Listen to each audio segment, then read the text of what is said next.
Personnage célèbre de Colmar, Monsieur Bartholdi est l'auteur de 35 monuments et de nombreuses statues de par le monde, parmi lesquelles l'œuvre phare la Statue de la Liberté. À Colmar, dans sa ville natale, on retrouve le monument du général Rapp, 1860, place Rapp, le monument de l'amiral Armand-Joseph Bruat également en bronze, le monument au baron Lazare de Schwendy, 1898, place de l'ancienne douane, ou encore le tonnelier alsacien, 1902, couronnement de la Maison des Têtes, 19, rue des Têtes. Mais laissons Frédéric Auguste Bartholdi nous dire quelques mots.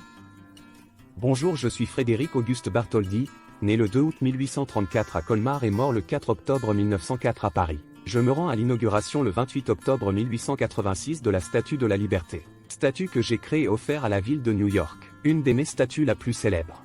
J'ai également réalisé de 1875 à 1879, le Lion de Belfort et bien d'autres monuments à travers le monde. Dans ma ville natale de Colmar, on y trouve aujourd'hui un musée Bartholdi, des écoles, des restaurants et de nombreuses statues que j'ai créées. Colmar est bordée d'édifices médiévaux à colombage ou du début de l'époque Renaissance. La ville est située sur la route des vins d'Alsace, et les vignobles locaux sont spécialisés dans la production de vins de Riesling et de Gewürztraminer, mais des vignerons dans les villages qui sillonnent la fameuse route des vins proposent bien d'autres cépages. Mais laissons à présent Denis et Gaël nous guider à nouveau dans Colmar. Bonjour, voici une vidéo de rappel sur la ville de Colmar. Oui, bonjour aux apprentis taxis. Quelles sont les meilleures choses à faire pour visiter Colmar? Les quais de Colmar sont réputés et représentent un des plus beaux endroits de la ville pour les touristes. En effet, la ville alsacienne est traversée par la Loche, entourée de maisons à colombage, qui ont quasiment les pieds dans l'eau. C'est ce qui a valu au quartier des canaux le surnom de « Petite Venise ». Mais ça vous le saviez déjà.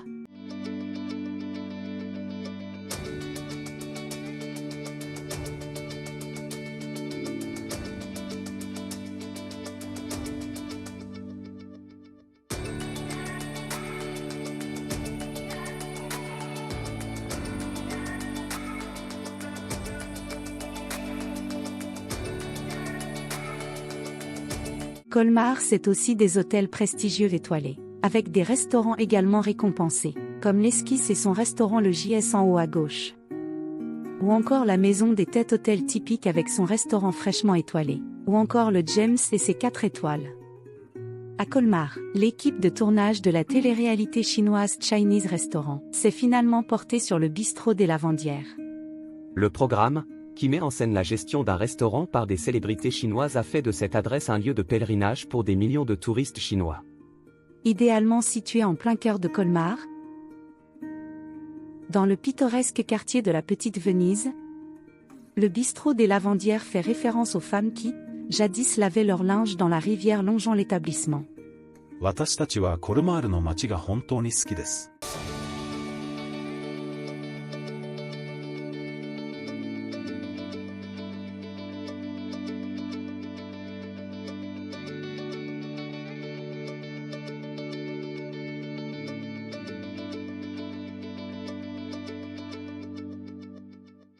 Colmar proclamée capitale des vins d'Alsace. La route des vins d'Alsace. Sa position centrale en fait un formidable point de départ à Thann pour parcourir la route des vins d'Alsace et partir à la découverte des richesses viticoles de la région. Ce magnifique parcours de 167 km, où se marient paysage, patrimoine et gastronomie, est également le chemin qui conduit aux portes des caves et des caveaux de dégustation ou les vignerons alsaciens. Les vignerons vous feront découvrir la variété et la richesse aromatique des cépages ainsi que les 3 appellations d'origine contrôlée Alsace, Alsace Grand Cru et Crémant d'Alsace.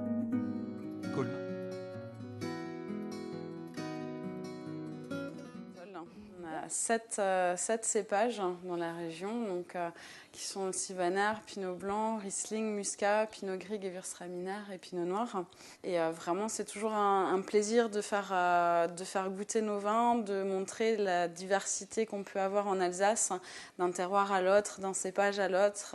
Je pense vraiment que chaque personne peut trouver le vin qui lui est propre, le vin qui va lui plaire, grâce justement à cette énorme diversité alsacienne.